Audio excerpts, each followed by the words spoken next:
Hi, I'm Tessa, a veteran educator working in the field of special education. And I'm Kim, mom of 2 autistic boys and a late diagnosed autistic person myself. And welcome to Totally Over the Spectrum, where we dive into embracing autism through understanding and support.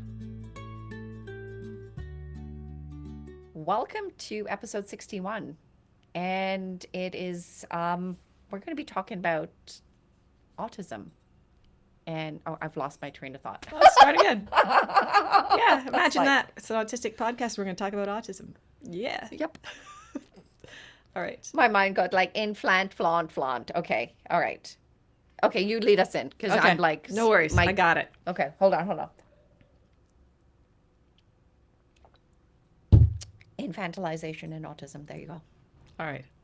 You ready? All right. I'll lead us in. Hello, and welcome to episode 61. And we're talking about the infantilization of autistic people and why we just need to stop doing that. Okay. It, it blows my mind. It seriously blows my mind when people seem to think that autism is a childhood disorder. And then when you hit a certain age, poof, you grow out of it. Yeah, that's still a thing. All right, let me back it up. Let me back it up Okay. for people. Let's start with a definition because that's how I like to start things. All right, go for it. To infantilize someone is to treat them as though they are younger than they actually are. That's it. That's all it is. But why does this happen so often to autistic people? Why do they get treated? Why do we get treated that way? Because it does happen to me too. Like you said, there's this myth that it's a childhood disability, and what now? I didn't outgrow it. I didn't. It's still there. It's part of who I am. It's not something I carry with me.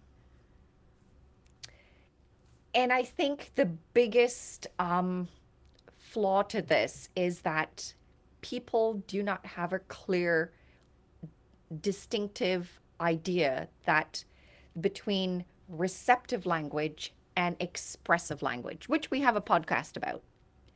And I think a lot of this is a root of people believing that because someone is unable to express themselves in the manner that they feel is equal to them, that they are less and therefore need to be treated like a child.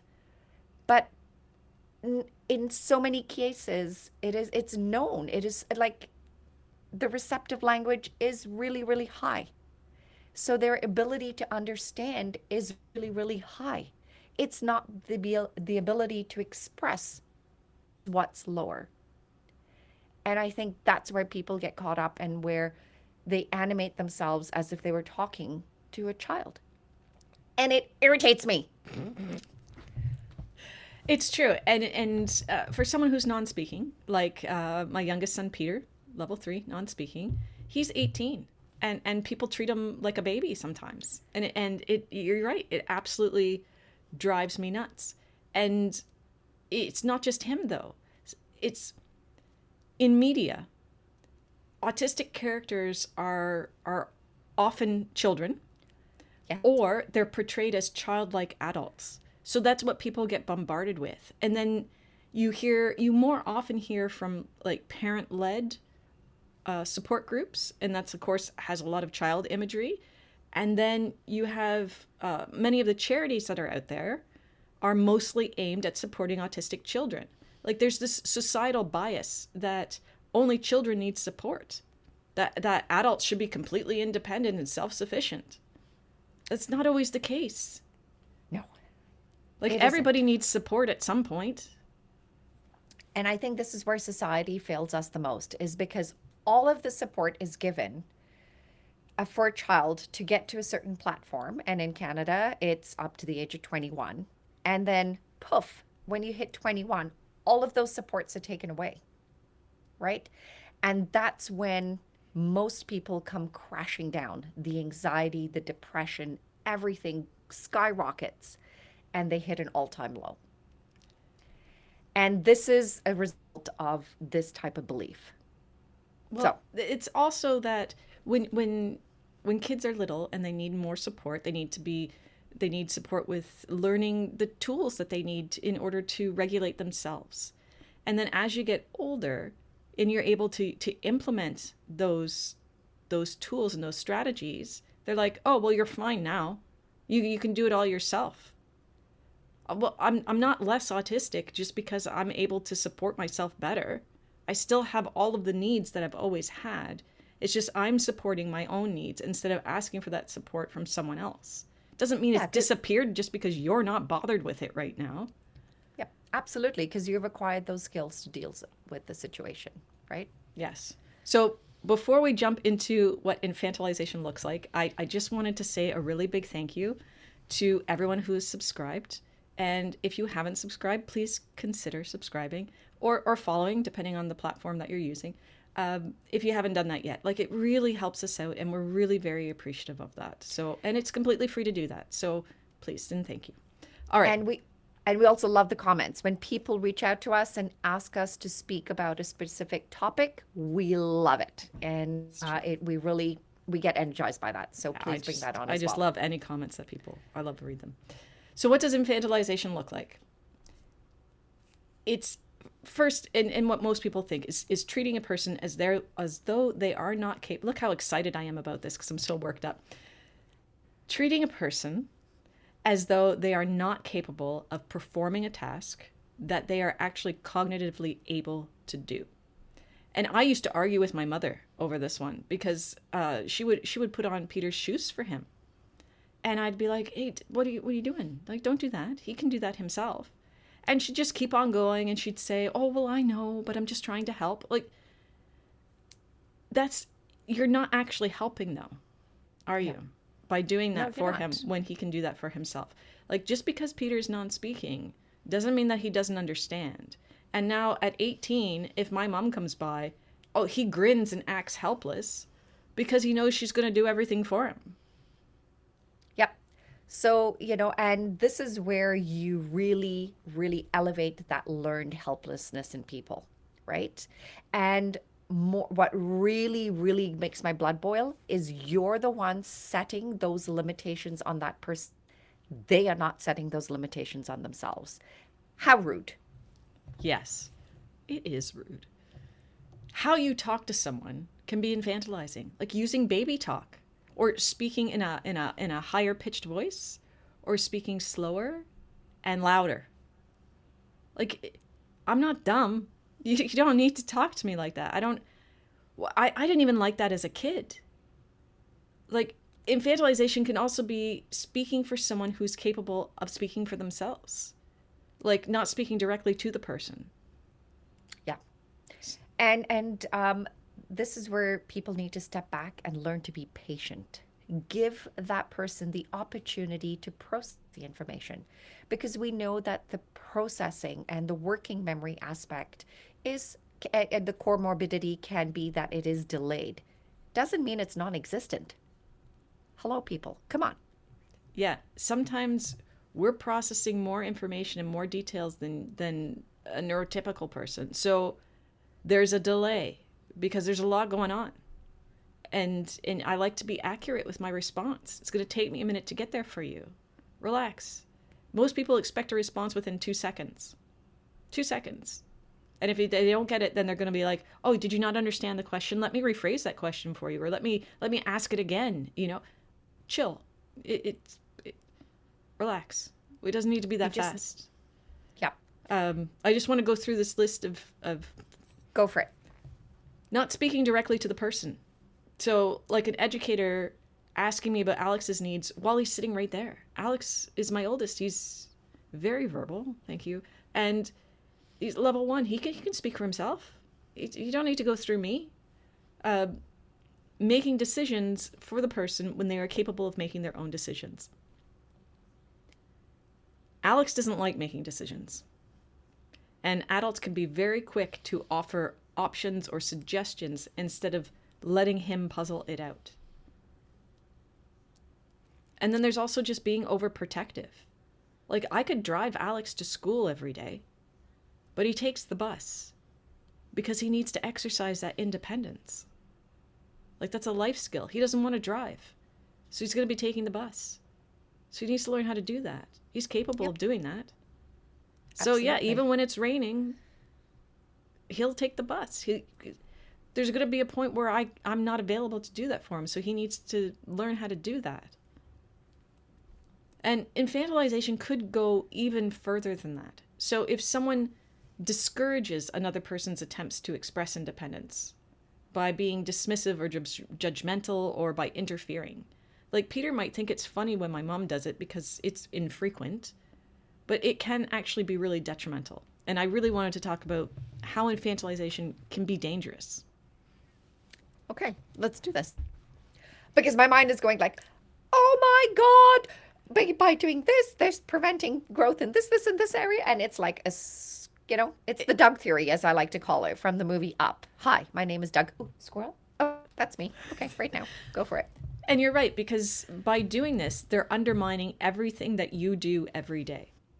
So when people send their kids to school and you're working on their independence and you're working on their fine motor skills and you're working on their language skills and you're working on all of these skills to help them be independent. That's the point in a life skills class. Yep, it is. You're helping them learn to brush their teeth and dress themselves and do zippers and all of those basic things. So if you have parents who are constantly doing those things for them at home, it's like you're fighting a losing battle as an educator. Yep.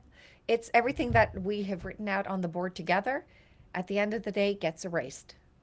And I have to start back at zero, right? And usually throughout the year, it does get better because they know when they come back to school, it's like, oh, yeah, Miss Marshall's not going to be doing that for me. And they soon like, okay.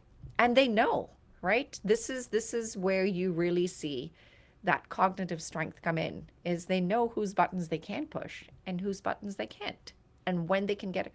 That's problem solving. That's like to me, hell, it's evident in itself. Yeah.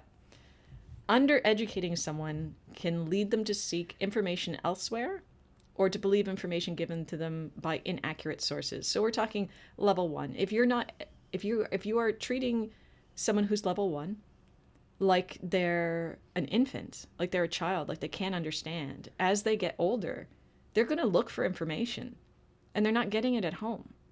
So where are they going to find it? They're going to find it from peers. They're going to find it from the internet. They're going to find it somewhere else. It might not always be the information you'd like them to be using as a resource.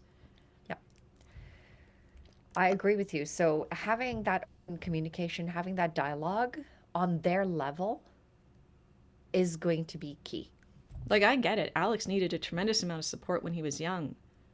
But at some point, you have to let them fall down. You have to let them make mistakes. You have to let them learn and grow and become independent.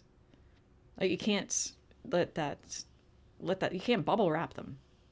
No, you can't because it's just going to make it worse. And why would I want to prevent him from reaching a higher level of independence? Why would I want to do that? Well, my first impact is it's a lot of times there are situations and where people do that is because it's their need to be needed that's going to be removed. It has nothing to do with the other person. It's that they're putting their needs ahead of that person. And that's really, really sad. Yeah. And you also mentioned learned helplessness. Like, people will become convinced that they actually can't do it. Oh, I keep getting told that I can't do it, so maybe I actually can't. So then they're going to stop trying. And it can lead to a lot of anxiety and depression and low self-esteem. I can't do anything. I can't do anything myself. I can't make a decision. I need to go ask. Like, that can be really harmful. Yeah, it is harmful on so many levels, emotionally, mentally. And then it takes all of this implodes and then it results in, in a physical symptom of them starting to show that they're unable to handle the pressure. Yeah. And we're already pretty susceptible to victimization and exploitation. We don't need to add another level to that. No, we don't. absolutely. So what can we do instead? Always assume that someone is competent until they prove otherwise. Don't assume that Peter can't do something just because he doesn't talk about it. Yep. And the best way to understand if a person is capable of doing something is ask them to do it, right? They may not have all 5 levels of the ability of that skill, but they might have 3. So that's going to automatically tell me I don't need to start at 0 because they already know 0, 1, 2, and 3. Hey, bonus for me. I'm starting at level 3 and I'm going to bridge the learning from 3 to 5 to complete that learned skill. So asking them, right? Asking them to show you what they can or cannot do. And then break it down into teachable components and allow them to learn that, right? Patient. And just exposing them to it the first time doesn't mean it's always going to happen, right? It can take 50 or more exposures to a certain skill or a task in order for that information to be now received. So take your time. Yeah, you wouldn't I know that there can be a lot of delays for autistic people. That delay doesn't mean never. It just means it's not happening at the speed that it happens for other people. Mm-hmm. But you need the time to practice it. You need the time to learn it. So we need to be given the patience and the time to be able to get there. Yeah, absolutely.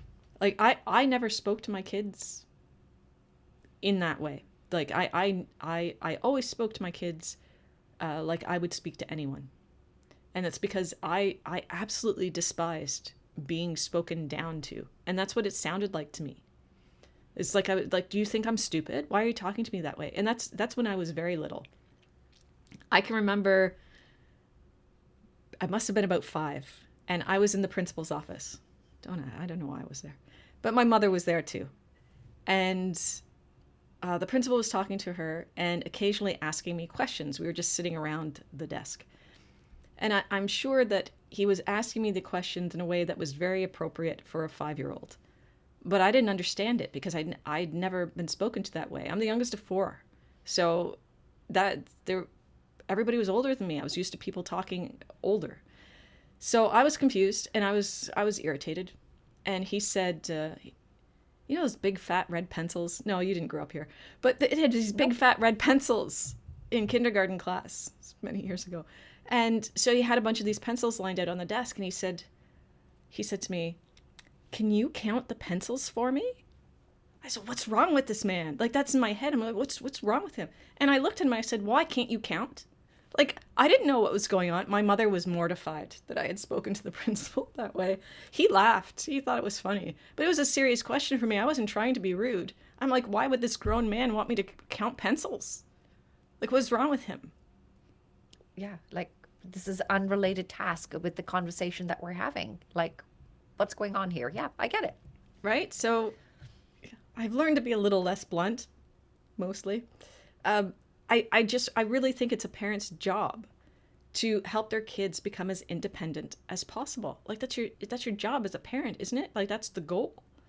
It is a goal, and using appropriate vocabulary where when they're in society, they're going to be exposed to that. So why not give them the tools when in the foundational learning in order to understand that, so it makes it easier for them when they are out in the real world and people are using that same form of communication.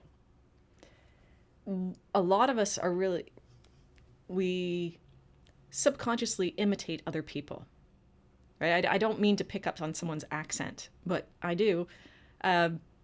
So when you are constantly being spoken to in that high pitched and it was everything, you will pick that up as your cadence, because that's what you're used to hearing and that's what you're used to. That's your exposure. Yeah, that's exactly. So you will just naturally pick that up. You don't want to be doing that out in society to grown-ups. You don't want to be doing that. Like, that is you not take the vulnerable helpful. factor, from here, and you place it up here. So why would Exactly. you put them in a deficit? Like, I don't get it. I just shake my head. I just shake my head. But it Like, is so apparent. And yep. I haven't seen Love on the Spectrum. I haven't seen it. But I had a friend tell me about it. And she said that there was, I don't know what season, but she told me that she couldn't watch it. So maybe it was the first season. Because one of the parents was talking to her son like that. And the son's on the show going to date people. And that's the way she's talking to him.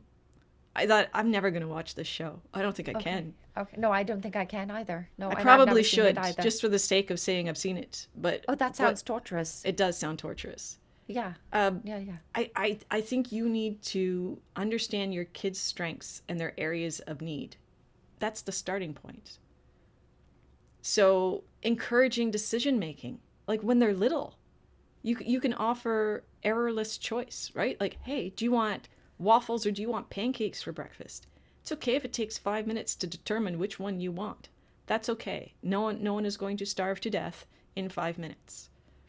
And the choice doesn't matter. What it does is it gives them confidence in making choices, and it gives them a sense of what their own desires are, and then it gives them a sense of self-worth. Like, my opinion matters. Yep. Like, there's a Absolutely. lot going on in just waffles or pancakes. It creates an opportunity to build those interpersonal skills, right? Which then you can carry out into society and as a level one or possibly level two adult into the workplace and, be a contributing member of society. Like, how amazing is that to be a person that is able to do that? Whether you're neurodivergent or neurotypical, it's an amazing skill to have to be able to do that. So why take it away? I don't understand. I know. I teaching problem solving. I feel like there's a deficit just generally in problem solving in the world, but I have never infantilized Alex. But the pushback I get on still to this day, and he's 21 now, on problem solving, oh, that's really frustrating. He received an e-transfer the other day because he's an adult. And he told me about it because he wasn't quite sure what to do with it.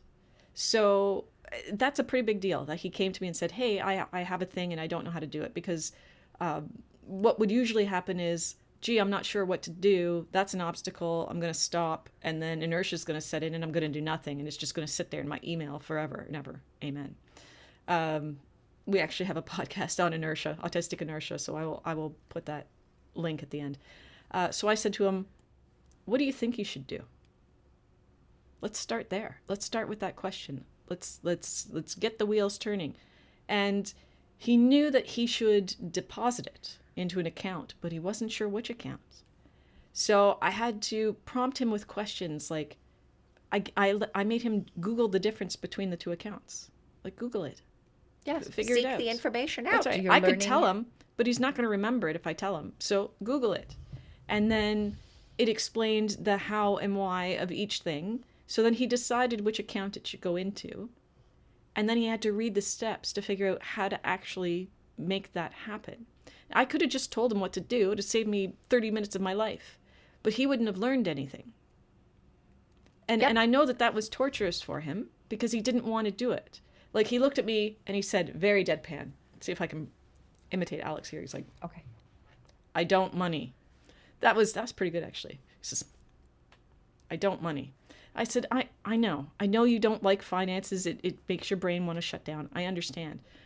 But this is something you have to learn because financial literacy is important. It's an important life skill. And one day I'll be dead. So you're going to have to learn how to do this for yourself. I'm just not going to be here. And everything's digital, right? It's becoming less and less where you pick up that, ooh, well, look at this shiny thing. It's called a coin. Oh, fancy that. Oh, sarcasm? No. Okay. Maybe a little. Okay.